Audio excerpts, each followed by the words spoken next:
Hello. Welcome to Socialist Action Webcast. This is webcast number 5 in the new 2024 series. My name is Elizabeth Bice. I'm the Federal Treasurer of Socialist Action, member of the NDP Socialist Caucus Steering Committee, a past Secretary of the Toronto and York Region Labour Council, and a retired member of the Canadian Union of Postal Workers. We acknowledge that this event is taking place on Indigenous lands across Turtle Island, known as North America. That includes the unceded territories of the Mississauga of the New Credit, the Wendat, and Haudenosaunee people in a place called Toronto. We join in the fight for justice, recognizing that there can be no real reconciliation without restitution. That entails seizing the assets of the big resource corporations and returning them to the commons. Tonight's topic is the political economy of the Canadian housing market. Canada's housing crisis is reaching an unprecedented level with homelessness, poverty, housing precarity, all dramatically on the rise in recent years. The commercial media approach the topic with the detached passivity of someone observing an abstract economic phenomenon. Meanwhile, capitalist politicians issue much fanfare over their grossly inadequate market reforms. The question for political economists remains: who is benefiting from the current housing market? How is it sustained? And what class dynamics are at the core of this assault on a basic human need? Today, we'll be hearing from Florencia Schade, a leading member of Socialist Action who resides in Terrace, British Columbia. Ricardo Tranjan, a researcher and author at the Canadian Centre for Policy Alternatives in Toronto, and Sean Orr, who is a Vote Socialist Vancouver municipal election candidate in 2022. Our speakers will present their views for up to 20 minutes and then answer questions from the audience. So let's welcome our first speaker. Ricardo Tranjan, PhD, is a political economist and senior researcher with the Canadian Centre for Policy Alternatives. He is the author of 2 books, A Scholarly Analysis of Participatory Democracy in Brazil, 2015, and national bestseller, The Tenant Class, 2023. A frequent media commentator in English and French. He lives in Ottawa. So welcome, Ricardo. Good evening, everyone. Thanks for having me. If I sound like I'm catching my breath, I am. I finally got the shower and baby routine over, but happy to be here with you all. My presentation, I'm going to structure a little bit around the book that Elizabeth mentioned that came out last year. But of course, in our Q&A, which is the part that I'm most looking forward to, and other presentations, obviously, but also the Q&A and the engagement directly with folks. The Q&A doesn't need to be, obviously doesn't need to be focused, centered on the book. We can talk about anything, political economy, housing, and politics more broadly.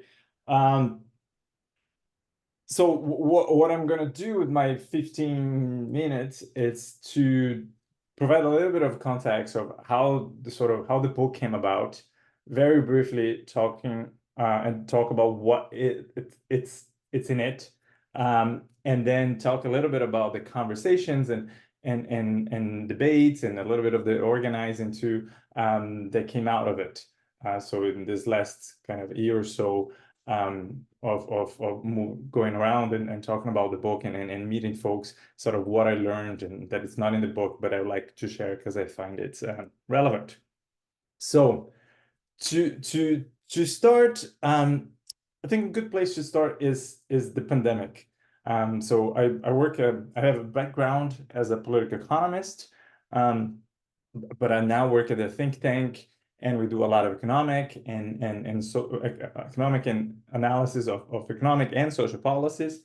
And when the pandemic hit, we were inundated with calls from the media We have always have a presence in the media, a strong presence in the media, but when the pandemic hit, we got a lot of requests. And I think I attribute that to the fact that a lot of the policy pundits that spend their lives criticizing government, their lives, talking about how the markets could solve all the problems in the world and so on and so forth, they kind of like disappeared. They weren't nowhere to be seen. And there was more interest in our work of a think tank that has been for 40 years, advocating for more government, for stronger regulations on market, for stronger social programs, for more spending in public services and so on. So we got a lot of calls. And then just kind of internally, we were kind of in a all hands on deck kind of attitude, and who's going to do what. And my instinct was like, I'm going to do more on housing. I hadn't been doing a lot of work on housing until then. I was looking mostly at low income and moderate income households, but on the income side, on the revenue side of it. But not so much on the expenditure side, and not so much on rents and housing.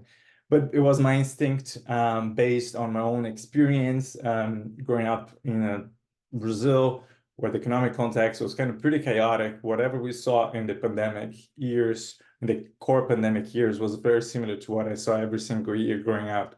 And my own personal experiences as a low-income family, I got hit with 2 rent evictions, 2 and very difficult times in our economic and political history. So I was like, no, we need to do more about housing. So I started working more on housing and publishing more pieces on housing. And then I started getting really good feedback from tenant organizers, from various tenants movements, sort of thanking me and saying, well, there's a fresh perspective in there that we appreciate. Appreciate that you're moving from the supply and demand side. We appreciate that you challenge more the notion of landlords being, these mom and pop businesses that need so much government support and so on and so forth. So I started building more relationships with the movement, and eventually I wrote a 2-pager. I was like, okay, if I were to like look into this more in depth, I would bring a class analysis of this, and this is what it would look like. So I had like a 2-pager that kind of was the backbone of the book, and I circulated to a bunch of movements, maybe 5-7 groups across the country that are doing a lot of tenant organizing, and I asked, would this be helpful? Would sort of like a thicker text that articulates this perspective in more detail, would it be helpful? And I got a really encouraging yes. And then I went back to focus, like, well, there's not going to be a lot in it that you already don't know. Is going to be mostly just articulating this more critical perspective about the class struggle that is happening every single day on the ground, rather than this kind of like fantastic notion of some supply and demand mismatch that on one day will come to an equilibrium and everyone's going to be happily ever after. They're like, no, we understand that won't be new, but it will be helpful to have it articulated in words, something we don't have time to do because we're always kind of putting out fires. So if you can do it. So that's what I did. So that's what I thought it was going to be I don't have skills organizing people. But I can organize semicolons and decimal points. So I thought, that this is going to be my way of contributing to the tenant movement or tenant movements. And so what the book does, it's kind of like 5 pieces to it. One upfront is to challenge the notion that we have a crisis. This notion of crisis has been used time and again and in different contexts to explain away the structural problems with the capitalist economy, essentially, instead of taking a particular situation where the material deprivation or inequality or hardship of any sort became more evident and harder to ignore, and then take pause of it and ask what's wrong with our economic system, what's wrong with the way we organize production and society, and so on and so forth, and what could we do differently. Usually we throw in the term crisis instead, with the pretext that with the assumption that this is something that was unexpected, that we couldn't see it coming, and that is happening for the first time, and then now we have to solve this one big problem, and everything's going to be fine thereafter.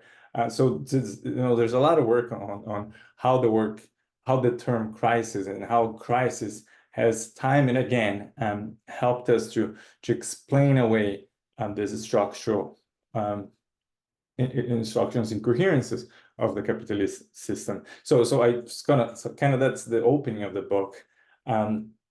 Then I present the tenant class as a class, and I make an argument for thinking of it that way. And I go after some of the myths. There's a lot of negative views of tenants in Canada. From the notion that the implicit or explicit notion that tenants don't pay property taxes, to the notion, more broad notion that these are folks who failed because in North American society, the pull yourself by your own bootstrings kind of myth, it's really strong and really ingrained. So if you had worked hard, if you had really given your best, you would have access to home ownership. So if you didn't, you rent, kind of your fault. So that's another myth that I go after. So there's a few. And there's also that everyone wants to be a homeowner and that's their sole purpose and goal in life. I kind of go after that a little bit too. Then I talk a little bit about the landlord class. And then the job there is the opposite. We have a lot of romanticized notions about landlords in Canada. Some even endearing notions, the mom and pop landlord, and this notion that landlords are so precarious in their finances that during the pandemic, for example, when I was like on the radio talking about some of my analysis that showed that tenants did not have enough cushion to weather through the lockdowns and the high unemployment rates and so on. And I was pushing for some rent, either like a rent freeze for sure, but also some rent forgiveness program. And I always got the pushback. They're like, but what about landlords? If tenants don't pay rent, what about landlords? So I go after a little bit this notion that landlords are so precarious that their financial well-being can be equated to the financial well-being of tenants, even during the global pandemic, they're on the same footing. Then I move to talk a little bit about the history of the tenant struggle in Canada, and that's something that as both a kind of someone who grew up in Brazil and someone who studied a lot of Latin American the history of Latin American social movements, and it's something that strikes me in Canada. It's how little we know about the history of popular movements, how little we celebrate the history of our predecessors in resistance and social struggles. The Canadian history is told as like one great man to another great man, like all of them in Ottawa, making big decisions about the future of the country, kind of this enlightened great man kind of approach to history. And there has been so many fights fought and a lot of them we didn't get what we wanted. Some we managed to get advances and sometimes there's some very cool victories that we could celebrate as sort of as a movement. So I try to talk a little bit about that and bring to the surface some of that history, because we can talk a lot about that, but I think it's very instrumental for the movement to be grounded in a history, to be grounded on its own kind of past victories. Then I give some examples of the tenant organizing that is happening today. There's different stuff happening in different places, different perspectives on how the way is the best way to organize, from Quebec to Toronto, different perspectives even within Toronto, what folks in Vancouver is doing. There's a bunch of stuff going on. I try to provide a little bit of an example.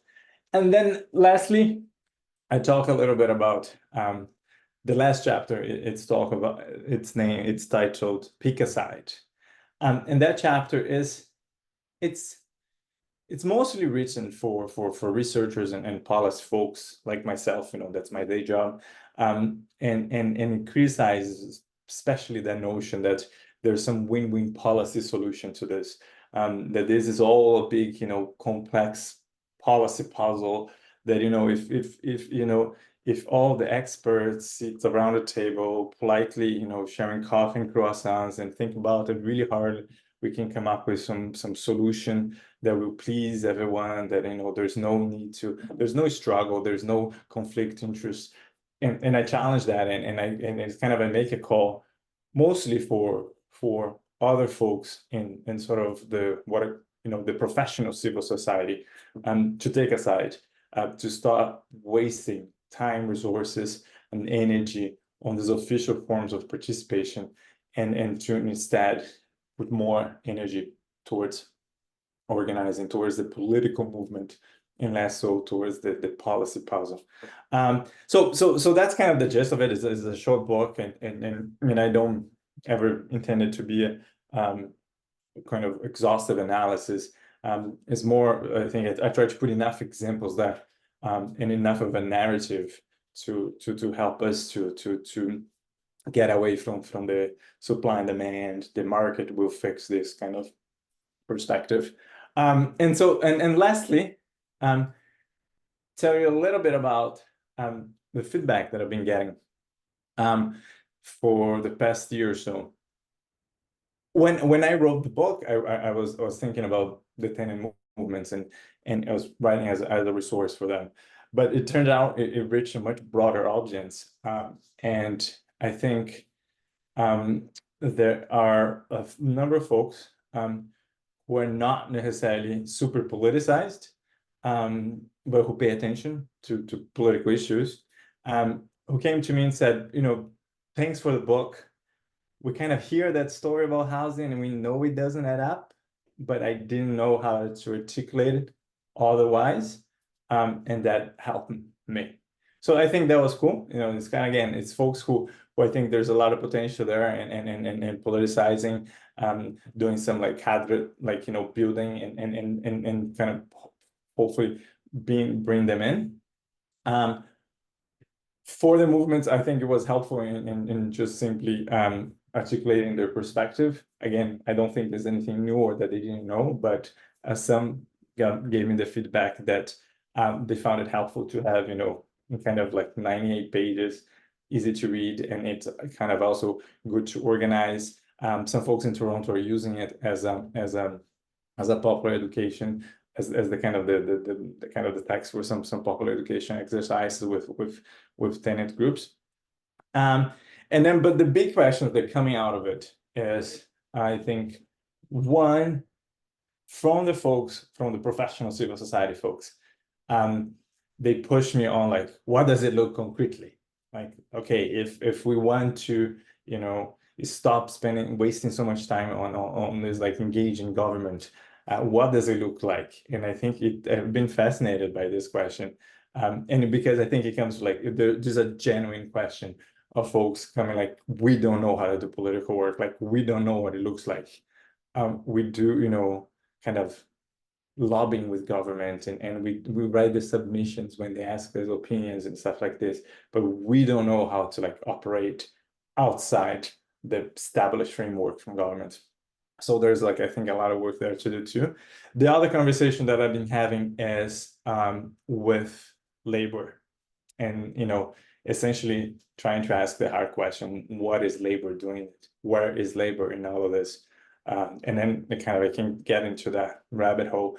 But when we look at the history of sort of housing, organizing around housing and housing struggles in Canada, if and when we made some advances, labor was there, and labor was there, footing the bill and deploying, boots on the ground, and using it's kind of the infrastructure and the level resources that no one else has, honestly, on the progressive camp to push on housing, but it hasn't been there for a number of decades. and we can have that conversation as to why is that. And then the final question, the final point that in conversation that I'm having, it's whether and how there is a need or there's space for a more concerted movement or movement umbrella across the country, and that's not for me to decide. It's not like it's this sort of course this is more from organizers to organize it. I'm just kind of part of that conversation as someone who kind of like knows groups in different parts, and sometimes I can play a helpful role connecting, but it's a conversation that I think it's happening at least between Toronto and some groups in Toronto and the major group in Vancouver, for example, what it would look like to articulate a more of a perspective of on a national level, perhaps similar to what FRAPU has in Quebec, but more nationally. So those are the kind of conversations about the organizing. And then on my day job, the debates are the same. The debates are against, the neoliberal views and the neoclassic economists that essentially say that the market will fix everything, despite all the overwhelming evidence that it hasn't, and it won't. So yeah, that's enough for me. I'm looking forward to the other presentations and for the Q&A. So I will stop talking now.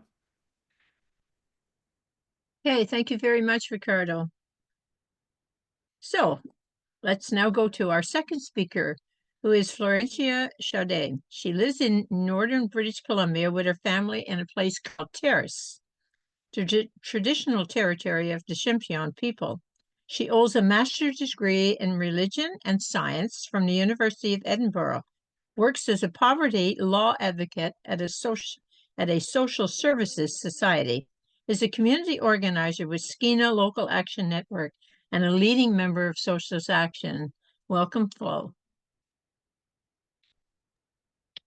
Hi, thanks so much to the speakers and Elizabeth. Ricardo, I love that you ended on noting classical economics. So I'm just gonna jump off into that. I'm zooming out a little bit, taking a macro perspective. And I just put in the chat something I'll be referring to in my talk. It's a little press release kind of statement by the Bank of Canada. Just came out this morning, actually, so I thought it's quite timely. So you can follow along. I'll be reading out little pieces. But yeah, so I wanted to bring attention to the role that housing commodification and mortgage debt plays within our current political economy. It's a topic that's fascinated and outraged me over the years as I've been learning about the financialization of our economy and as I've approached that time of life where I would consider trying to buy a home. Needless to say, my hopes for that goal have diminished, but I've been keeping a keen eye on the market nonetheless. Particularly in the Canadian context, the speculation and commodification of housing plays such an outsized role in our economy. And overall, as we shall find, housing serves a very different political and economic function in our society than actually providing shelter to the citizenry. So I'm going to start with the broad three-point assessment of what I call just bourgeois economics, neoclassical, basically orthodox economics, and then specify how that relates more to the housing crisis. But, I find economics to be a field that currently operates almost exclusively using a kind of professional rhetoric that's intentionally designed to be confusing and obscuring. The commentary on the housing market is no different. So I thought it'd be instructive to review this Bank of Canada statement, the 2024 Financial Stability Report. The first thing they start out with is a seemingly innocuous sounding declaration. A stable and resilient financial system means people can access credit and manage their assets safely and predictably in good times and in bad. It also reduces the need for authorities to intervene in periods of financial stress.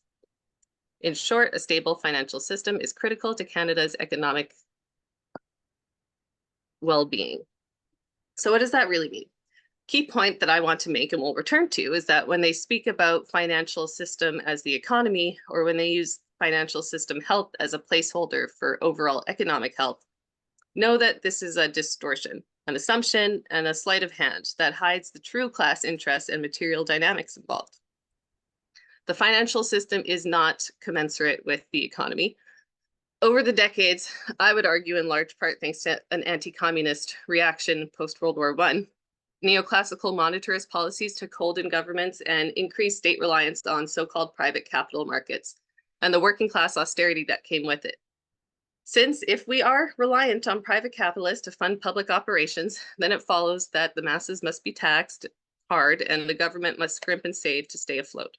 This inevitably led to the neoliberal liberalization of capital markets across national boundaries, inviting in the plunderers to extract wealth and resources from the global south in order to sell cheap labor and buoy the consumer habits of those in the imperial core. But before I digress too far, just keep the main point in mind. Neoliberal financialization and the hollowing out of commodities almost entirely from their use value to replace it entirely with market value is at the root of this bifurcation between what's often called the two economies, the financial economy on the one hand and the real resource economy on the other. The financial system acts as a parasite, extracting the wealth and degrading the real use value of the real quality of goods and services. Another way this has been explained is called enshittification of society, or the manifestation of degradation and obvious material decline in quality, size, efficiency, etc. of goods and services. All while GDP is supposedly going up. Why? Because these businesses do not operate for industrial profit anymore. That's the old game. That's not smart money, but rather the rich man's bread and butter is speculative profits from capital gains. Commodities are transformed into equity assets, holders of wealth that appreciate in price and can be leveraged or sold to liquefy into cash. But these profits are entirely from speculation, that is asset price inflation, not based on the amount of material improvement of the asset. The valuations are based on how much the banks or shadow banks are willing to lend you for it. This is what Marx referred to as fictitious capital, because its value is based on something that doesn't exist in the real economy. This can also be defined as economic rent, as it becomes cash, liquid real capital upon a sale. When a speculative asset is sold, all that fictitious capital transfers back up and does not enter the real economy in any meaningful sense. You could say we live in a sort of apartheid economy with the working classes, and I'm including the petty bourgeois in this, on the one hand, subject to different tax structures, tax codes, financial access, and rules that serve to maintain an underclass of perpetuity, and the rentier ownership class on the other, whose material reality relies entirely on extractive methods. What all this means when it comes to economic doublespeak on the housing market is this. They measure the health of the economy on whether the financial creditor class can maintain itself and remain whole. They define systemic risk based on whether aggregate suffering and strain can impinge upon the capital class. Ultimately, as long as the top crust layer is left unaffected, the swirling masses down below and their degrading material conditions don't really matter, and the economy is said to remain strong. The experience of the working class, even if it's the literal majority of people, is of no relevance to the ruling class economy because they only need to satisfy the needs of the top layer to keep this system ticking along. Second, a corollary to that is that the ruling class within the bourgeois government will also only bend as much towards worker demands insofar as not doing so would put them at an increased systemic risk of the whole game coming crashing down. This is the entire line around which orthodox economics, even the progressive kind, operates and uses to define good versus bad, responsible versus irresponsible policy. The individual or mass suffering of the working classes, as they're poverty-stricken, experiencing deteriorating material conditions, is not a relevant metric for economic health according to this paradigm. What remains paramount, what constitutes real economic well-being, according to them, is rather keeping the system intact, a system which overwhelmingly benefits the ownership class at the expense of labor by increasing wealth inequality, and as such, reinforcing the creation of an aristocratic class and the circular flow of access, privilege, power, and material wealth at the top. Finally, the economic apartheid that we see runs along class lines and is not a two-way street. The fact that to a large extent the fates of the majority working class are tied up in the vagaries of the stock market and the success of parasitic equity firms was a political maneuver to secure widespread support for these socialism for the rich programs and entrench the exploitation of labor. It reinforces the myth that our economy depends on the good governance and continued fortunes of the rich.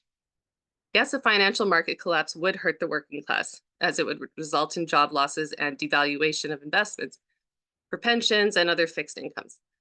But isn't it interesting that the way that things are set up now, the opposite is not true? The mass starvation and stagnation of the working class in itself is not a concern for the ruling class, but only once it becomes so concentrated that debtors begin to default their obligations on a mass scale that threatens the holdings of the 1%, does it become an issue that needs to be addressed by the political puppets in office. Beyond that, they don't give a flying F. So the entire narrative around the economy and economic health is premised on A, making Canada seem attractive to private capital investment, and B, protecting the capital gains of the rentier class, even if that means intervening in the market to keep the game going a little longer. Now to return to the Bank of Canada's statement and their assessment of the housing market. They say the first message is that Canada's financial system remains resilient. So that's the overall narrative that they want to present. So starting with households have proven resilient in the face of higher interest rates and inflation. Overall, we've seen households adjusting to higher debt servicing levels. This does not mean the adjustment has been easy. Clearly, there are individuals and families who are feeling very stretched. Well, we're evaluating in the FSR the indicators of overall stress in the system. Some indicators of household financial stress that fell during the pandemic are back or above normal levels. Survey data suggests renters are experiencing the biggest increase in financial stress after hitting historic lows during the pandemic, and share of households without a mortgage that are behind on credit card and auto loan payments has come back up or surpassed typical levels. So what does this mean? The proactive steps that they talk about throughout include market reforms to keep the debtor-creditor worker-owner relationship intact, including some new rules around amortization of mortgages that allowed big banks to extend repayment periods well beyond 35 years and sometimes decades beyond that. At its peak, this constituted 25% of the big banks' portfolios, while currently about 20% of mortgage payers are experiencing negative amortization, so their payments don't cover their principal interest. The new Liberal housing plan is chock full of such proactive steps, including allowing workers to draw from their future by putting more of their RRSP towards a down payment. Softer regulations around non-bank financial lenders and their ability to provide mortgages, and even lending programs now for down payments, something that was traditionally not allowed because it indicates that you don't have enough independent collateral to pay back the loan, but that's not really so much of a concern anymore. The Liberal government's program not only to buy back all of their own guaranteed mortgage bonds, but pitching direct funding to the banking system to support provision of low-cost mortgages. So the only time they will consider direct market intervention is when it's on behalf of the capital class, which is just incredible to me. I mean, because the new mortgage debt and home sales have been slowing over the past years. People are getting priced out, obviously, and this is a problem for the big casino because they need to keep growing. These bourgeois solutions are paraded around to the public as if they serve the interest of the working class, the home buyer, when in reality, they act on behalf of the mortgage lender to stimulate the market. Back to the report.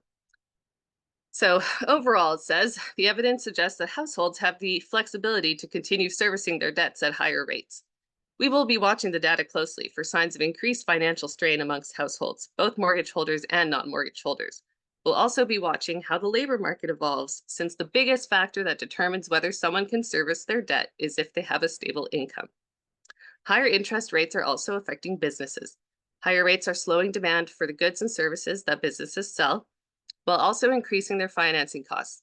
So far, the financial health of large businesses appears solid. Go figure. But smaller businesses are showing more signs of financial stress. Insolvency filings by smaller firms have recently jumped after several years of below average filings. And then turning to Canadian banks, overall credit performance remains strong. Banks are proactively contacting customers who are facing payment increases at renewal and working with them on a payment plan. Okay. This means that even if financial conditions and credit performance deteriorate, banks are positioned to absorb losses and continue to provide credit. So the Bank of Canada has advised banks to add to their capital reserves against risk of losses or loans, and the banks have listened, heeding more vigilance and scrutiny against shock or collapse. Fine. The banking system being resilient has no bearing on the material conditions of the working class. You may be able to say, an economic collapse on the scale of the great financial crisis is being averted for now, but that in no way means that things will not be getting worse over time for you, the worker. It's a soft landing for the 10%. It's a resilience for the sectors that provide financial instruments to the already wealthy as a way to park their money and further exploit people who are not privileged to have access to that 5 minutes lane of remaining. capital. Thank you. Even when it comes to small business closures and insolvencies, which are spiking, and unemployment and exit from the labor force being on the rise, this is inconsequential unless it impacts the creditor class. So long as the debt servicing continues, as long as the aggregate overstretch doesn't lead to a snap, crackle, and pop at the top, it's all good as far as the ruling class is concerned. You may think this is overly focused on economics and finance, not housing, but in the Canadian economy, real estate is the financial market. And therein is where we see its true utility, identity, and function in our political economy. As of 2019, so that's pre-pandemic, 68% of Canadian banks' lending was for mortgage loans. Since then, it must have only increased. As of 2023, household debt is now an astounding 107% of total GDP, and Canadians are the most highly indebted households in the G7. And in 2022, we were the 8th least affordable housing market in the whole world. Real estate has long been vulnerable to rentier exploitation as a way for wealth to accumulate for nothing, and explains the close ties between housing and finance. Last year, OSFI, the Canadian banking regulator, warned that the housing market is a risk to the greater economy, as contagion of risk and default in one area can lead to another. And since Canadians are so over-leveraged through housing and surviving on credit as it is a big risk indeed. Once we understand the real role of housing, as our political class sees it, as a speculative tool for capital gains, as a secondary market to satisfy the wants of the rentier class, then the treatment of housing, homeowners, renters, lenders, and housing policy generally begins to make more sense. We can see how market reforms advanced by those, like the Liberals and NDP, are fundamentally not changing the accumulation of capital forces, but participating in a critical cornerstone that props up the status quo apartheid economy. They allow the big capital players to maintain their systemic position at the expense of those who do not have excess capital to gamble with, and opened up the casino to the basic needs of housing. This has clear implications for renters, as any and all costs that landlords should rightfully incur as an operating expense are passed off to tenants, whether lawfully or unlawfully. This notion that landlords are entitled to a free lunch through economic rent seeking is rampant and reinforced by the political class, while the majority of tenants must navigate through inadequate, insufficient, bureaucratic bourgeois legal systems for any hope of justice or accountability. Forget about protection from exploitation. The chickens may be coming home to roost for this one contradiction of the housing market, and it's that all these over-leveraged households are scaring away foreign capital investment, which is now leaving in droves. So Ms. Freeland and the propagandist's job is to manipulate data and tweak the system just so, to paint the picture that Canadian households are strong and healthy and not at risk of mortgage default, actually. And again, their whole aim is to have as many working class Canadians paying back mortgages to banks as possible, regardless of how that materially affects their quality of life. This is my last 2 sentence. minutes remaining. Okay. The rising unemployment puts a wrench in that wishful thinking, and investors are not buying it. The long-term projections are bleak, and the current economic growth backs up the long-term forecast, not the rosy, short-sighted government press release.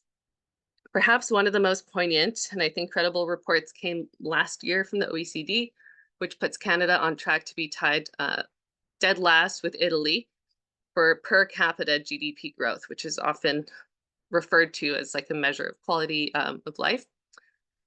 The politicos will be clapping like seals about how great things are, moving heaven and earth to make sure that if one more red cent can be squeezed out of the worker, then by God, the capital class will get access to it. And therefore, everything will be fine, tickety-boo. Their definition of good, bad, healthy, weak, etc. operates completely along class lines and is a function of the capital class propaganda. The way housing is treated in our society is the prime example of how neoliberal financialization is a parasitic drain that destroys the real economy and basic human needs. Nothing shows this absurdity more clearly than the Canadian housing market. Thank you.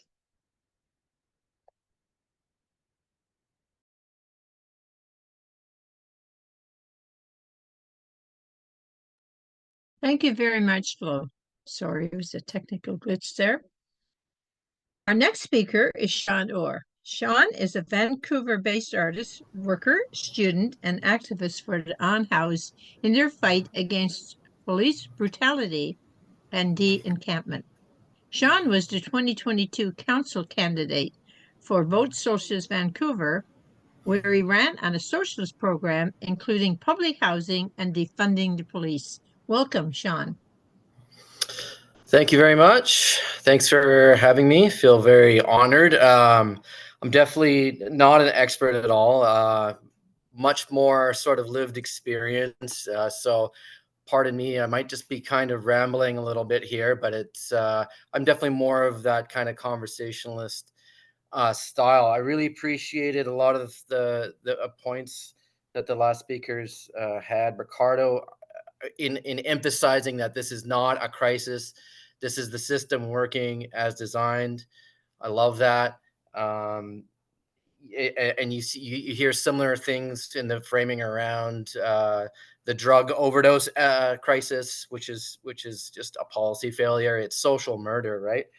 I also loved Flo's apartheid economy. And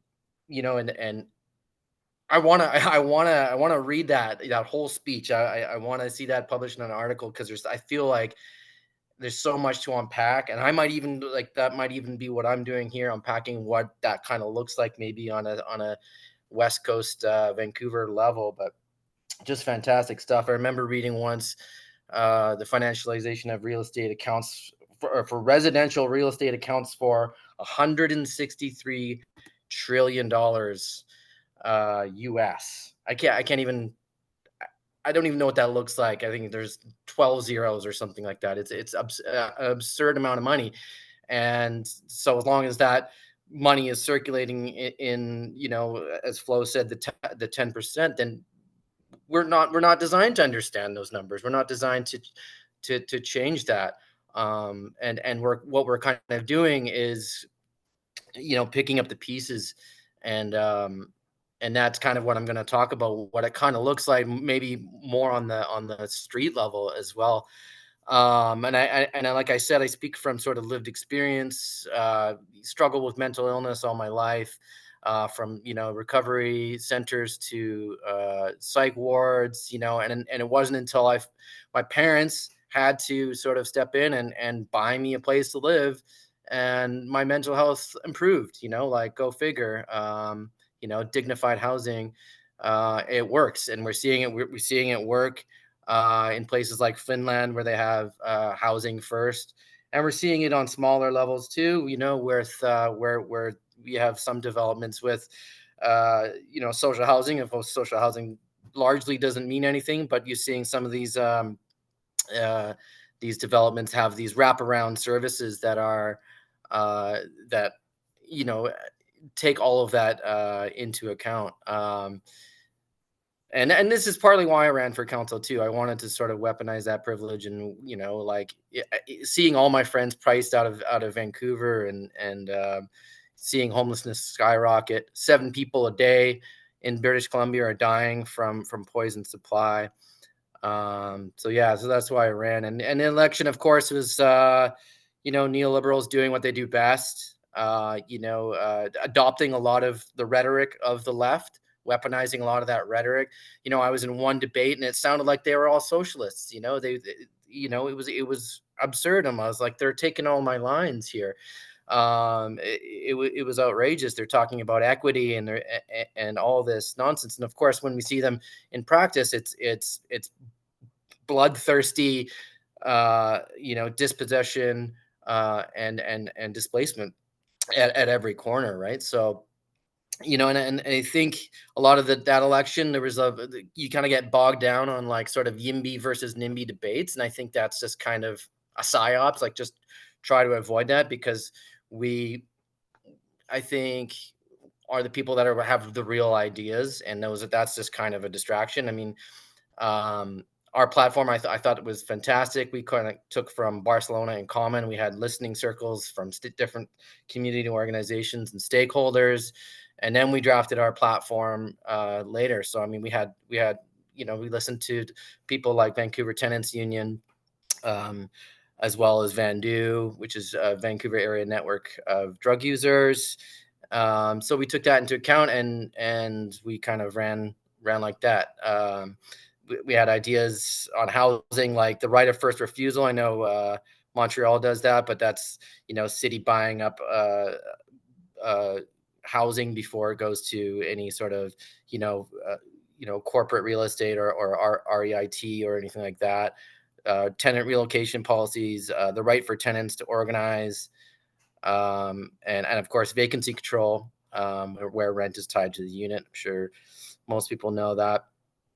So I felt like it was a very good platform. But I mean, we're still just sort of like, it's still just kind of like harm reduction in a sense, right? We're still just kind of pasting over kind of the things that Flo was talking about, in terms of these decisions are being made in these, like these towers, and we're just sort of just trying to keep each other alive, essentially. But I mean, there are some things that we can do in the electoral level, in terms of some policies that we can actually do. I know there was a question in the chat about expropriation, and that's absolutely something that Vancouver could do. It's written into the Vancouver Charter. We absolutely can do that. We did it with 2 slumlord hotels in the downtown east side, and I think we should have done it with a development called Little Mountain. Instead, what ABC, which is the ruling government here, they allowed them to renege on their social housing commitments. So they went the completely opposite way. But I mean, in my terms, that land has been sitting there for, I think, 14 years, and that's absolutely, we should have expropriated that. So I mean, if the flashpoint in the class struggle has become the tenant and even the individual unit, I mean, it's also tent cities. I think somebody talked about that in the comments too. In Vancouver, there's been one tent city every year for the last decade. And of course, brutal repression, brutal police repression is always sort of the answer. They're playing whack-a-mole with these tent cities. They move from place to place. And this is trauma in action. This is just perpetuating the things. And we've seen there's a recent paper on the health impacts of decampment, showing a significant increase in mortality, and other health effects from decampment. This is, of course, the carceral logic of capitalism. This is like Ricardo said. This is the system working as it's intended. And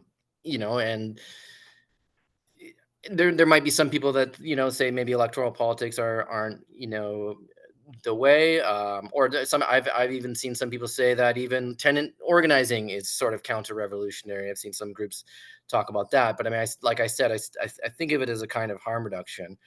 But there is some truth to that. I mean, look at BC NDP, for example. I think maybe there's two MLAs that are renters. I think the rest are all kulaks or landlords. And so what they're going to approach the system as incrementalist, right? They're not going to do any sort of sweeping things, and we've seen that recently. There's some good things, like some limits on short-term rentals, cracking down a little bit on Airbnbs. I think there's a flipping tax, little things like that. But they've of course stopped short of vacancy tax, or sorry, vacancy control. And it's too little too late. They're just sort of tweaking little things there when what we need is like a full scale sort of overhaul of the entire system, a massive outbuild of public housing. you know, and they're just sort of like doing these little policy tweaks. One thing that, you know, BC is kind of historically good for is we do have rent control, unlike Ontario. So that kind of does dampen a little bit of the financialization that we see. We don't have a lot of our of REITs coming in. They are starting to, obviously, but it kind of definitely dampened that. Um, they are definitely coming. So it just seems like we're always kind of arguing with the ghosts of decades ago. Like we're always just kind of pushing things along. You know, and I think a lot of people like to look at 1993 as a pivotal year in the Tranjan budget, and you know, getting out of the housing game. But 1993, also the BC NDP were in power then, and they had a chance to do progressive property taxes, and they caved to, you know, landowners, you know, freaking out, and they backed down, you know, and as a result, we have, you know, still some of the lowest property taxes in North America, in Vancouver. And that's just inviting investors, both domestic and foreign, you know, to have at it, and that's why we're called Hedge City, Vancouver. I know Toronto is also probably fits that description, you know, and this is just a windfall for landowners, largely uncaptured, largely untaxed. There's no, as we know, there's no capital gains tax on primary residences. I know um, Trudeau recently talked about capital gains tax, but still not on primary residences. But I mean, yeah, I know Florence talked about austerity, and obviously austerity is just a fancy word for class war. They're committing class war on us. We saw in the 90s and in or sorry, early 2000s in BC, freezing welfare rates, cutting social programs. But it went back before that to the NDP. Like I said, they started the ball rolling on neoliberal austerity. I mean, you can even go back to the founding of Vancouver. The town built on speculation. Vancouver, where it's located, wasn't actually supposed to be there. It was supposed to be about an hour away in a place called Port Moody. That's where the rail station or the terminus was supposed to be. But then somebody had an envelope, gave it to these landowners, and they bought up all the land and convinced the railway to go all the way. And you know, we're born, and we're it's built into the fabric of this city. It's a city of a speculation. And if anybody wants to read a little further on that, there's a great book called Land of Destiny, which is all about, you know, railroad barons and rum runners. But yeah, this goes all the way up to like Expo 86 and rent evictions and but the rise of the booster class, you know, then, and that's sort of what started a lot of this crisis. We invited the entire world to Vancouver, and then we're surprised when they actually come and you know, invest in our real estate. You know, we asked them to come, and we had all of these loopholes. You know, this is a situation of our own doing. And of course, you know, the BC Liberals for the longest time ignored the crisis. They ignored, you know, money laundering that was happening. You know, probably because they were cashing in, right? They're cashing in on property transfer taxes as well, right? So there's a lot of literature written about that. Sam Cooper's been very good on that, talking about money laundering, although he's a little bit can be a little bit xenophobic. I think it's just one piece of the puzzle, but yeah. And then of course the 2010 Olympics, further criminalization of homelessness. You see the police budget starting to inflate. Security infrastructure. You've got bills like Sam Sullivan's Civil City, which was disguised as a sort of anti-loitering, anti-panhandling bill, and that kind of brings us to now. The ruling power, ABC, they're called a better city, which is just an insult in and of itself. You know, they campaign on affordability, but they're just another pro-developer party. They ended the livable wage for city employees. They killed the renter's office. They've muzzled nonprofits. But I mean, it took a lot for this party to get in, and a lot of that background was the corporate media, and they sort of had to paint the city as this kind of crime-ridden hellhole, and they had to paint it as, you know, deeply unsafe, and sort of kind of rehashing this long debunked kind of theory, broken windows theory kind of stuff. There's so many articles on it. You've got I have it down here somewhere, but a list of them. The downtown east side is a war disaster. Stop ghettoing it. Chaos and depravity are so normalized in downtown east side that there's no humanity left. Gastown residents besieged by homelessness on their doorstep. 5 minutes remaining. How many? 5 minutes remaining. 5. Okay. You know, and that begs the question, you know, what is public safety? Because car crashes kill hundreds of people in Vancouver alone. You know, and the unhoused are generally the people that are going to be facing the brunt of that violence. Poverty, of course, is violence, right? And since Ken swept into office, he just clearly favors optics over solutions. We saw a brutal decampment on Hastings Street that was sort of met with condemnation. Even his own spokesperson had to resign. You know, the federal housing advocate, you know, condemned it. You know, it was a violation of charter rights, probably of UNDRIP. They violated the city's own memorandum of understanding, and now that's just exactly what's happening to this day. We've got sort of a flashpoint that is Crab Park. Crab Park was a park in a downtown east side. It's an acronym called Create a Real Available Beach, and it was in 1984. A bunch of people, activists like Don Larson, camped out on this sort of vacant waterfront industrial land, demanding a beach for people in the downtown east side. And now today, it's another tent city. It's interesting to know, maybe for people in Ontario, I'm not sure if this is a Canada-wide thing, but you are allowed to camp in parks as long as you sort of pack up every morning. In Crab Park, that's actually not the case. There's an injunction that was granted by a judge because there's absolutely nowhere for people to go. There's no shelters, and of course SROs are falling apart. There's full of bugs, bed bugs, and their fire hazard.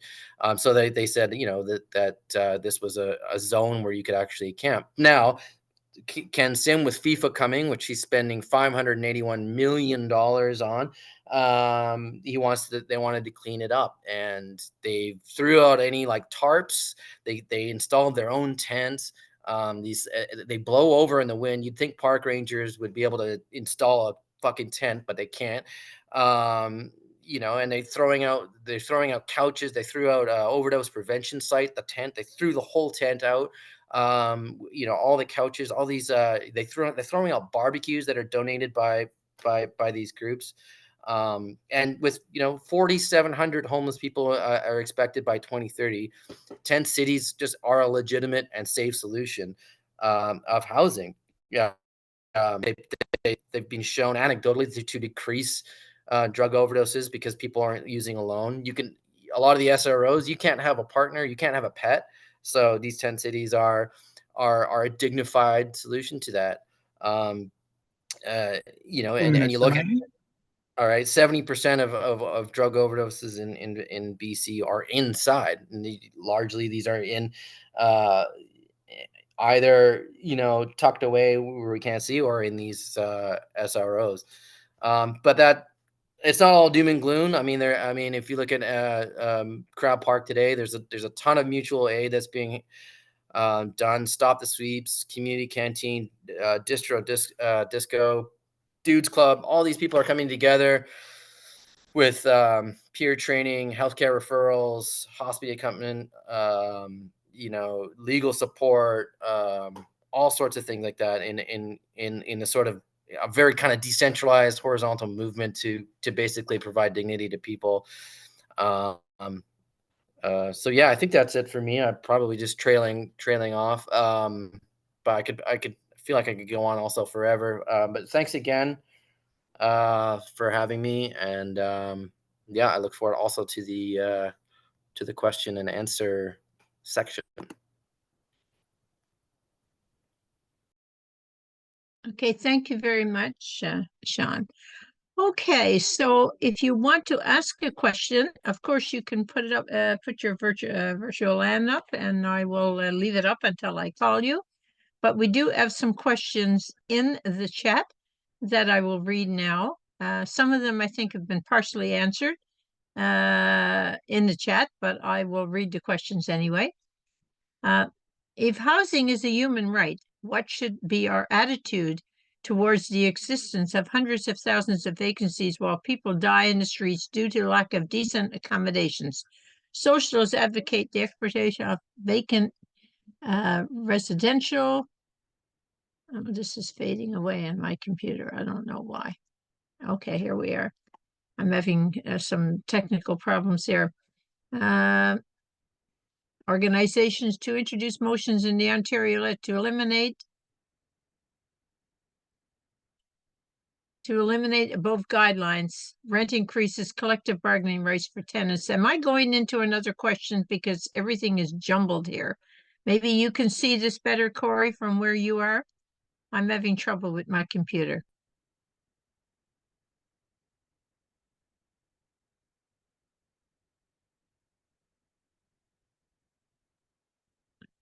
Sorry, folks. Chair, if I could help, I have the questions in front of me. Would you like me to start? Yes, that's what I asked, if you could help, because Mike, is something gone wrong with my computer? It's freezing and things happening to it. Sure.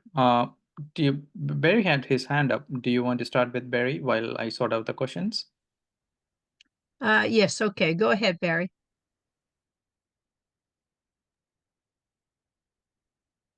Well, my question Go ahead. was nearly presented, so I can just go back to it to make sure that you hear the whole of it. If housing is a human right, what should be our attitude towards the existence of hundreds of thousands of vacancies while people die in the streets due to lack of decent accommodations? Socialists advocate the expropriation of vacant residential and business units for people who lack housing. What do you think? Well, I wouldn't be surprised to know what you think, as is implied by the question, that if housing is a human right, people should be able to take whatever space they can.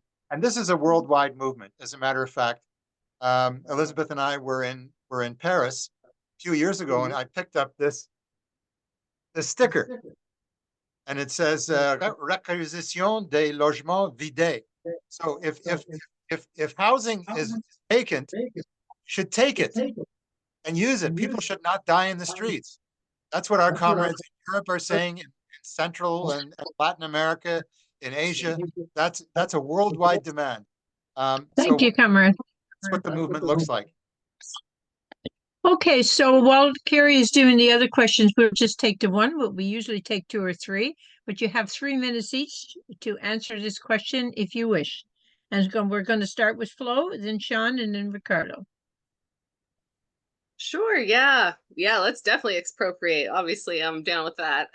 I think the question of housing as a human right is an interesting one. I obviously feel like that. It makes a lot of sense to me. What doesn't make sense to me is how apparently Trudeau has said that, like, the Liberal Party is all on board for housing as a human right, apparently, which is so ridiculous to me because that's not how it is. Even in BC, like, at least in the subsidized housing environment, like, if housing is a human right, what does that mean? That means that you need a housing guarantee, right? Like, but even subsidized tenants will get evicted if they don't, if they are violating certain material terms of the tenancy. And then once you get evicted from BC Housing for cause, you're basically like shit out of luck forever. There's a lot of concerning things going on in BC about that really I feel like are going so in the opposite direction of housing as a human right. The fact that, BC Housing is a Crown corporation that uses a network of nonprofits to to provide housing, this kind of like patchwork situation where there's no real accountability and not even very much legislation, honestly, in terms of like guidelines and stuff.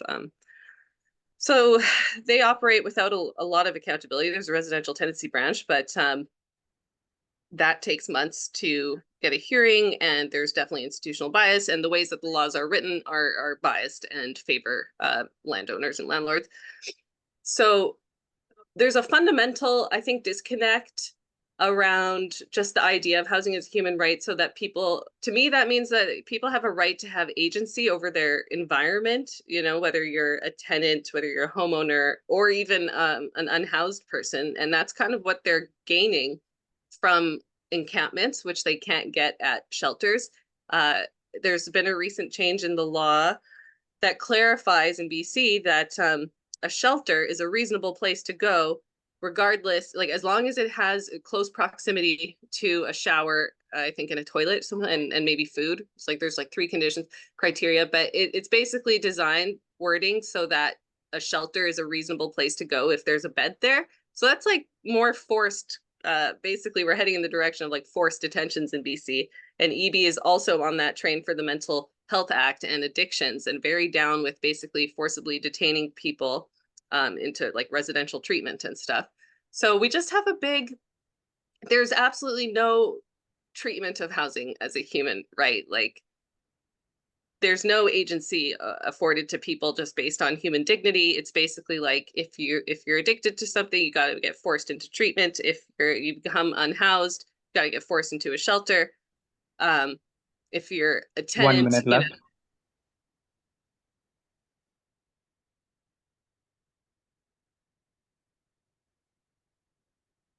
If housing were actually a human right, it would be a guarantee.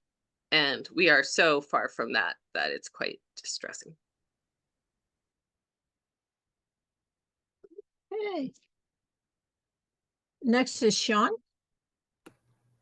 Yeah, I think I kind of touched on the question a little bit. We did expropriate 2 towers in the downtown east side, but you know, we ended up having to pay market price for them, so we're just enriching these slumlords even further.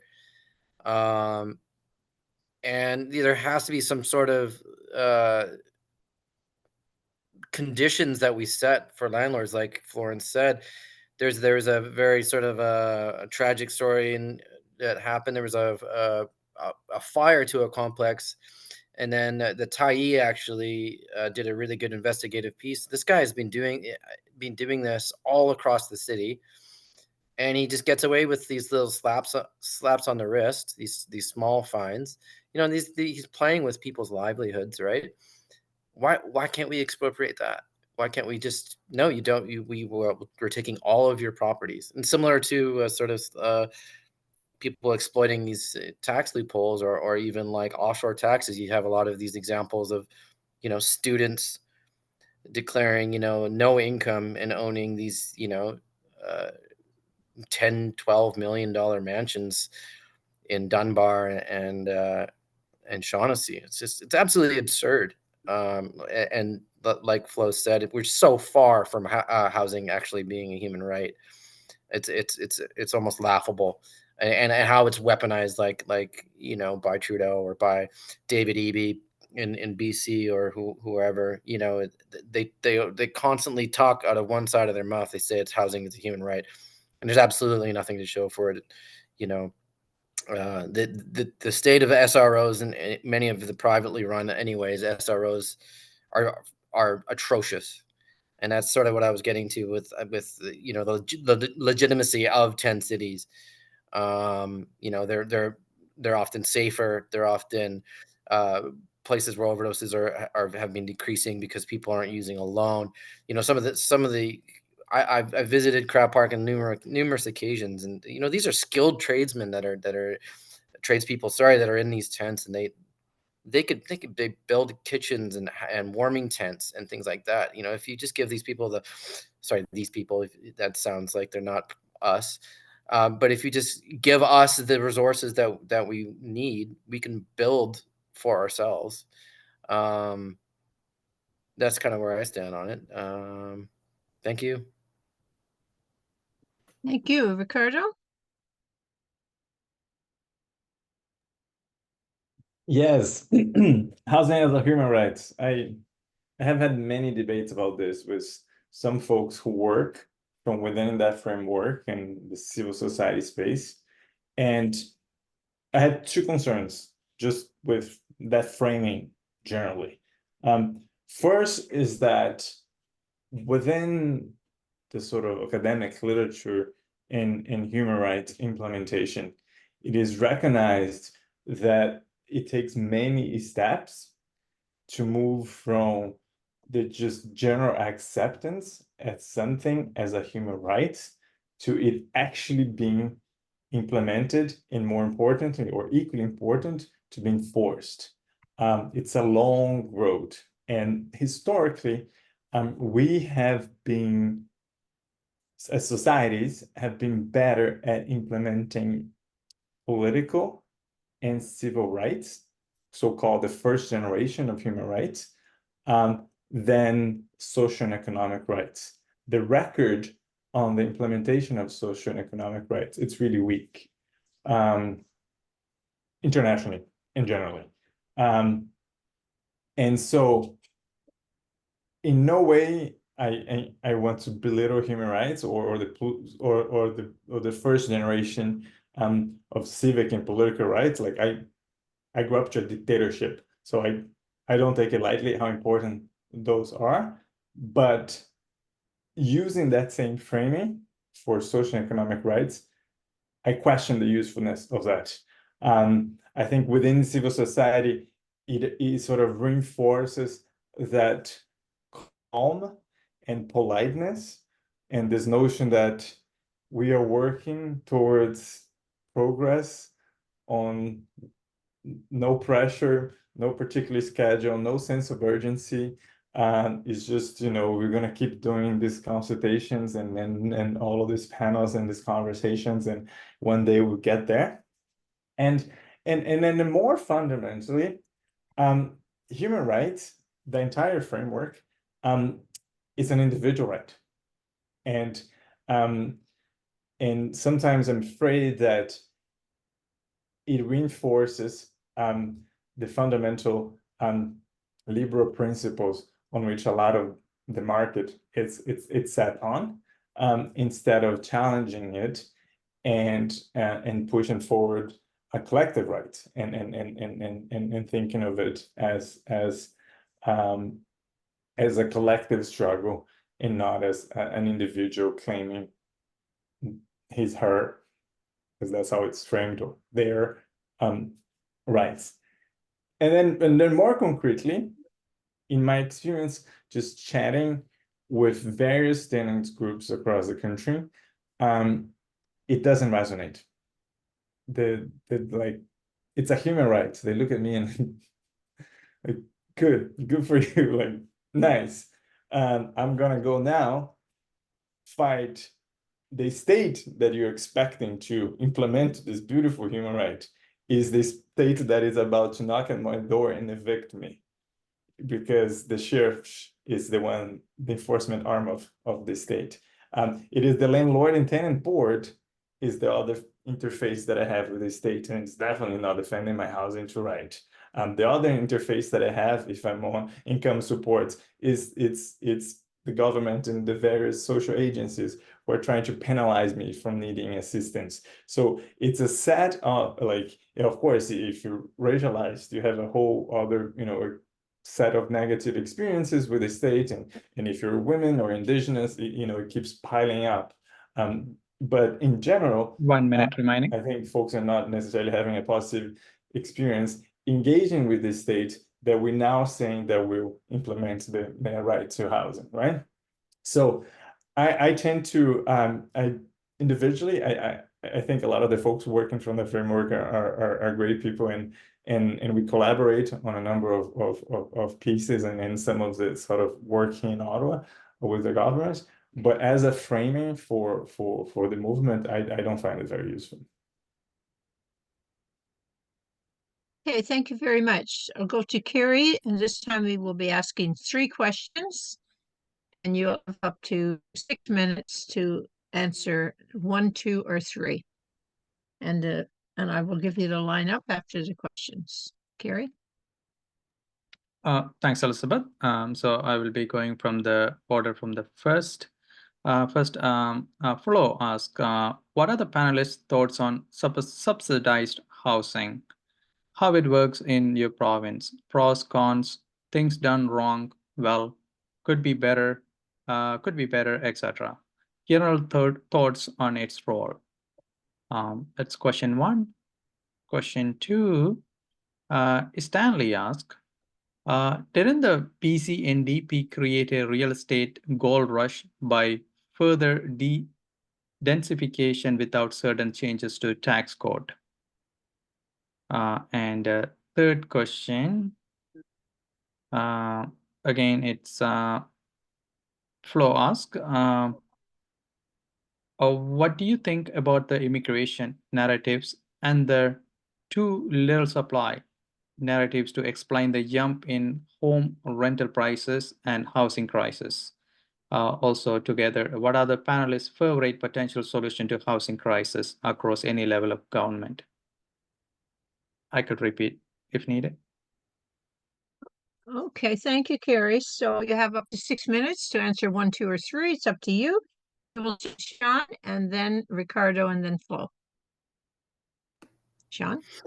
Oh yeah, subsidized housing. I mean, I'm not sure exactly. You know, a lot of times that it doesn't mean anything. In Vancouver, they completely changed what social housing means. There's a counselor, a supposedly progressive counselor, who once famously said, affordable housing is something that you're able to afford. Carrie Jang. I'm not sure if this is answering the question on subsidized housing, but I mean, you know, it's just unless it actually means something. I know there's the 1/3 of income sort of measurement that's being used. Unless it actually means something, it's pretty much pointless. You can just say it's social housing and it isn't. In Vancouver, or sorry, in British Columbia, there's shelter rate has been frozen almost for 2 decades. I think it just went up piecemeal by $100 maybe. The BC NDP might have put it up to 500, I think. I mean, where in the city or in this entire province can you find shelter for $500 a month? It's absolutely absurd. So subsidized housing a lot of times is kind of tenants have to sort of subsidize their own income in other ways, especially low-income people, and that can take the form of many different sort of things, maybe illegal activity, whatever, sex work, whatever. But I mean, the point is that it's not enough. And then I guess there's also the other sort of the flip side of that is that you're also subsidizing landlords in a sense, right? I think there's a lot of sort of there's a lot of talk around like UBI, and I know John Clark in Ontario, he's done a lot of good writing on UBI, and that's essentially just going to be a landlord subsidy, right? And then every few years we'll have these protests that say raise the UBI. It's like the minimum wage, right? It's not enough, right? It's just going to go into landlord pockets. So it's a very good question, and I think there's a couple of avenues that you could go down to answer it. I'm looking forward to Ricardo's answer because he's the policy guy for sure. So Okay, Ricardo, you're on. Yes, to build up on what Sean said, when we think about subsidized housing in the form of government subsidies or allowances, rent allowances, I completely agree. It ends up as a subsidy to the government. So that means that, you know, some folks managed to, through a lot of paperwork and bureaucracy, managed to prove that their household income falls above a certain threshold. They apply for a housing allowance. They wait in a wait list for months and years, and eventually they get that allowance. The complement helps them to pay rent. It serves the purpose of keeping the market going, and it helps those folks to perhaps to stay housed, but it is a subsidy to the private sector. But then there's other kinds of when we talk about non-market housing or public housing or social housing, there are different names for it, or co-ops fall into that too. Right now, we're often using the umbrella like a non-market housing to include all of it, to include public and social house that is government owned, to include co-ops that are mutually owned, to include not-for-profit service providers.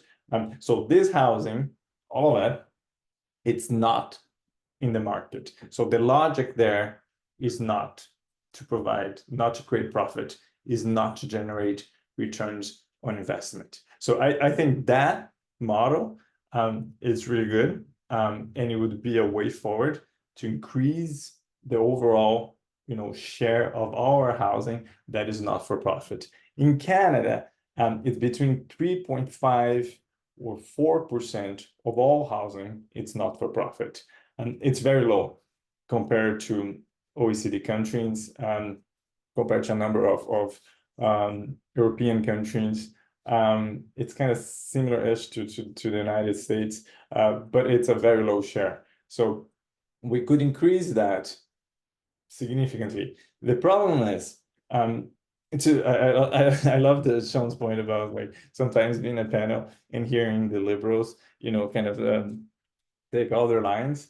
Sometimes I feel like that as well, because I was in a conference not long ago with the secretary for the housing ministry, so the deputy housing minister for Canada, and then he was all saying we should increase the overall average, the share of non-market housing from 4% to 8%, which is the OECD average. But my problem with that framing is that historically in Canada, whenever we invest in non-market housing, is because there's a sense that the things are getting to a breaking point, and the market and the real estate industry fears to be regulated, fears that rent controls are going to crack down them, fears, and it changes in financing or anything like this. So the market themselves start saying, yes, we need more non-market housing, we need non-market housing. But the logic there is that, well, there is this share of the population that is very low income, there's no profit to be made there.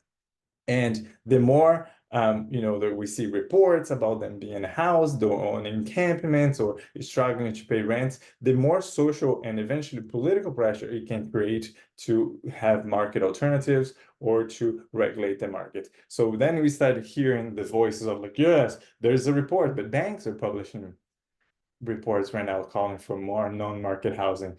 And I'm sorry to be skeptical, but I don't think they are trying to, derail the market, the real estate market. I think it is mostly to help to preserve that other 95% of market housing to make sure that the rest continues to be available to the profit making machines. So that's my main piece on that. The other two questions, yes, the supply and demand question, I could go on and on for that. Like it's literally the kind of like the gist of the book is to challenge the supply and demand narrative. It's a self-serving narrative. It's a classic neoclassic economics in that there's a tautology built in it, so it can't be proved wrong, right? So the way this story goes is supply doesn't match demand. That's why housing is expensive. The solution is we need more housing. Let's build more housing. How do we do that? Well, we need to provide some incentives for the private sector, for developers, for the builders, remove the red tape and remove taxes and give them some subsidized loans. And we're going to build, 30 seconds. We're going to build more and more and more housing, and it's going to get the problem fixed. So the governments do that. And then prices are not affordable. So what went wrong? Well, we didn't give enough incentives. We didn't give enough tax breaks. Let's do it again. Let's do it harder. Let's do it more. And then this time it's going to work. And then we do it again and it doesn't work. But, it's the classic tautology of the free market economy is that it's not working because we're not doing enough. And if we just do a little bit more, we're going to get the results we want, but we never get the results. And and who benefits forever for this is those who are getting the tax breaks and the tax incentives and the subsidized loans and are making a lot of profit out of this. So it's a very important narrative from the perspective of the real estate industry. And the last thing I would say is that it's fascinating. It's fascinating because through that narrative, the real estate industry presents itself as the solution to the problem. Developers are not the cause of the problem, they are the solution.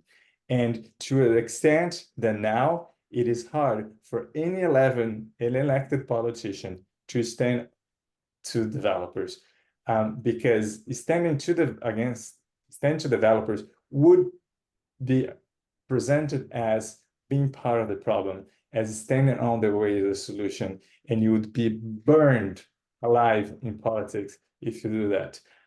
So they're pretty good at framing themselves as part of the solution.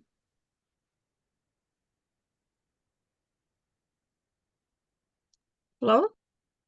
All right. Thanks so much for those answers. That's so interesting. Yeah, I wanted to just touch on sort of the subsidized housing, social housing, because that's something that I see a lot in my line of work, being a legal advocate. So I do square off with landlords not infrequently at the tenancy board and stuff. And I've actually had to go against some subsidized housing providers, I guess. And it surprised me a little bit at first. We refer to, I guess, if it's BC housing, it's kind of colloquially referred to as subsidized housing. But I think that would encompass all like non-market housing, really. The way they do it, there's a fixed rent if you're on the ministry assistance or social development. But otherwise, I don't think there's supposed to be like one pathway for like fixed rent if you're not on ministry services. But I've never seen that in practice, so maybe it theoretically exists. But otherwise, there's just a 30% rent geared to income, which is supposed to be technically affordable. But I just find it interesting too that unaffordable is also defined as at least 30% plus of your income being devoted to rent. So, that's just another example of them really just bringing us up to the brink to literally extract everything that they can from you and then call it affordable. And what it results in is a lot of these like providers kind of treat their tenants with contempt. I feel like they don't like them. They think that they don't know anything. They don't understand anything. They don't feel like they need to explain anything to them. The amount of communication and sort of like fights I have, not fights, but like the amount of effort I have to get into to just try to get a meeting between landlords and tenants sometimes. And these are the housing providers, they're like the good guys in the supposed housing market. And a lot of them are really, really, really, I think, failing the tenants. Something I see here in a northern rural community is absentee landlordship has made a comeback big time. And the subsidized affordable housing providers are no different. The one that has a local property manager is a lot better, but the folks that run everything down in Victoria, like it's not great. And there's definitely a sense where it's kind of like, you're on subsidized housing, so everything else you should be able to handle, and like you don't get to complain about anything, even if you got mice infestation and cockroaches and you have a repair leak, they're just like whatever. So, and I think the structure too, like the corporate structure of what we refer to as non-market housing is really important to keep an eye on, because I'll tell you that the Crown Corporation, it's a Crown Corporation, and yet it's still referred to as non-market housing. They employ a bunch of non-technical nonprofits that have a very expansionary mindset, and they operate exactly like a for-profit business. Okay, and they're branching out into development and consulting services. I look in this one housing provider, I look online, they got like 25 project managers, all white people. It's supposed to be indigenous housing providers. And there's one property manager here for the whole town. And, it's just not where their focus is. That the end user is not the focus. So yeah, public housing, co-op housing, real direct investment that's operated also by like a fully public entity. And I know that point has been made in a lot of public enterprises lately. I think it's such a good one that it can't only be publicly funded, it needs to be like publicly, collectively operated. Otherwise, we're going to end up in these pitfalls again. Just a quick word on favorite solutions. Land value tax, hell yeah, I think that's the best one. And I mean, yeah, I have no qualms about taxing capital gains basically at like 100%. Like, can go back into the local economy, and it has the benefit of not allowing wealth to accumulate in the hands of a few, which is clearly a political liability, and also it can help fund municipalities for actually public purpose. So there you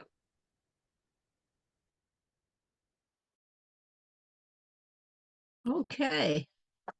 All right, so I think we have one question left. Is that correct, Carrie? Yes, Elizabeth. Okay, so you will read the question and then you have up to 3 minutes to answer, if you wish to answer it. So go ahead, read the question. Okay, thanks, Chair. So one also I will add Tom's statement before my question. Tom Baker shared an update. Sarah Jema, MPP, Camilton Center is working with ACON and Accessible Housing Organization to introduce motions in the Ontario legislature to eliminate above guideline rent increases, collective bargaining rights for tenants, and affordable and accessible housing. And with that, I will lead to the question that I put in the chat. That is, John Howard Society released a study a few years back describing how homelessness is expensive for the economy. Most homeless people end up in prison and exhaust public emergency services. But then why is it hard for predatory class economists to understand the reality even through the dollars and cents? Yeah. Okay. Thank you, Carrie. So we will start with Ricardo then, and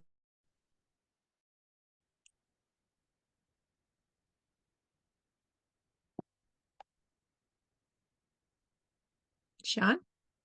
Oh, it was me Ricardo. first? Oh, Yeah. sorry. No, go ahead, Sean. Yeah, I'll be quick. It's an interesting question. I mean, who knows? Because they're economists essentially, because they externalize everything, and probably because it pads police budgets, and police budgets I assume are somehow good for the economy. I mean, not for the local economy. Most of these cops, that especially in Vancouver, they don't even live in Vancouver, so they're paying property tax somewhere else. So it's not even going back into the Vancouver revenue stream. I don't know, but I just assume because the answer is because they are detached from reality.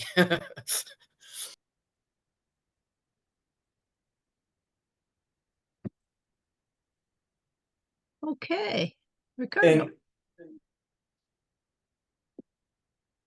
In my other set of research, it's on poverty reduction and poverty reduction strategies and poverty reduction measures and so on and so forth. And my previous job was with the city of Toronto, was work inside the government, developing and eventually trying to implement a poverty reduction strategy, which is really hard to implement because John Tory didn't want to spend any money on it. So I eventually quit. But what I can say about it, my comments is more about the framing than the kind of the point you made per se. I have seen the argument of the cost of poverty used many times, and it's not effective. And I think your question is exactly why it's not effective. And I don't have an answer for that. I'm just I guess I'm just kind of corroborating your point by saying that I've seen a number of studies that measure you name it, and homelessness, but also for access to education, a number of other social policy areas. In a number of other social policy areas, advocates try to make that argument about the long-term economic benefits of investing in those things, and it doesn't desire this. There's a sense that if we speak their language and if we put dollar figures on it, we're gonna change their minds, and it doesn't work. And I, to the point that I wonder if we should be doing that at all. I think that it kind of gets into the monetarizing of everything kind of framework, which is essentially what we're trying to move away from. Whether you use the human rights language or not, we want to move away from the monetarizing of lives and how much will this life cost the system if we decide that it's worth to invest on this person. So yeah, sorry, those kind of random reactions, erratic reactions, but that's what I wanted to say. I don't know that framing. I know it's not effective, and I wonder if we should continue to use it at all. Thank you. Flo?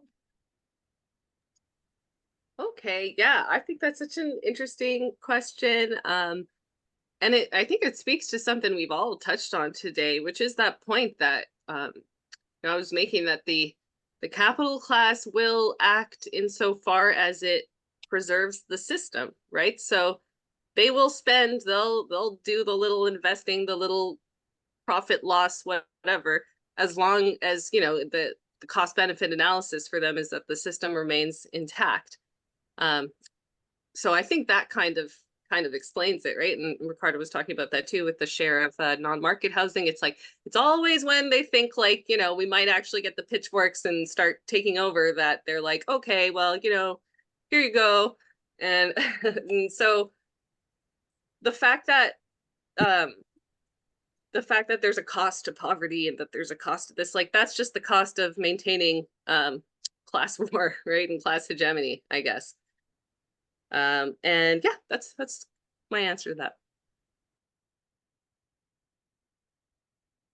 Okay, thank you very much. And thank you to everybody, to Flo, to Ricardo, Sean, and of course, special thanks to Carrie, our technical producer, and to Barry and Flo, once again, the political producers of the series of this webcast. It's been very interesting, inspiring, and very informative, that's for sure. So it was great, folks. So please consider becoming a supporter of Socialist Action News Report and a reader of the essay monthly magazine called The Red Review, which we will send to you online. Just fill out the form. Just visit our website at www.socialistaction.ca. And if you would like to talk to us about joining SA, write to Socialist Action Canada at gmail.com or just call 647-986-1917. This show has been recorded and will be posted onto the Socialist Action YouTube channel, so you can watch it later.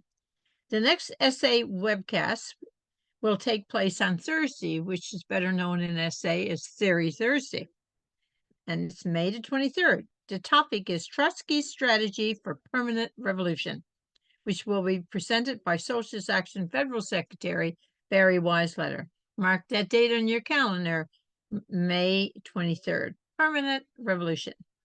On Saturday, June the 9th, Socialist Action Annual Spring Educational Conference will take place online. So please plan to join us on June the 9th for Socialism 2024. We have 3 sessions. One starts at Eastern Standard Time. The first one is at 1 p.m., the second at 4 p.m., and the last one at 7 p.m. That's Eastern Standard Time. And it is June the 9th. It's a Saturday, I do believe. The Socialist Action Cross Country Convention will take place on Saturday, June the 15th, 1 week later, both in person in Toronto and on Zoom. It is for members and supporters of SA, but let us know if you're interested in joining our party. In any case, please do keep in touch by joining the SA email list and by visiting SA website regularly. In the meantime, please be safe, stay healthy, and stay active. Bye for now.